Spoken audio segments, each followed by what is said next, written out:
हदूद 21 WBA में आज पुलिस मुकाबला हुआ, जिसमें जीशान नामी एडवोकेट जहाँ बाक हुए हैं। मेरा पुत्र खेलिया 5 किलियां ते वेखण गया मार छड़िया। मेरा पुत्र मल्तान में पढ़ता सी यूनिवर्सिटी च। मेरा पुत्र इन्हां 5 किलियां तो सुटिया फैर मार के। मेरा पुत्र इंसाफ सानू चाहिए। मेरा पुत्र नजायज मारिया। इन्हां दा खाना खराब हो गया। मैं नहीं हाँ जिन्हों ने मारिया। सानू पुत्र नहीं लभड़ा। मेरा पुत्र नजायज मारिया। पहला देखो कोई पर्चा है मेरे पुत्र ते फिर मेरा पुत्र मार दे।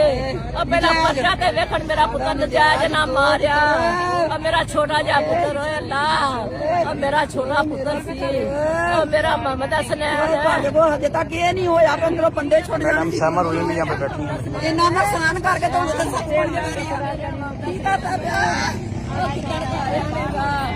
मावा ने पुत्र नहीं लभड़े। मावा ने पुत्र नहीं लभड़े।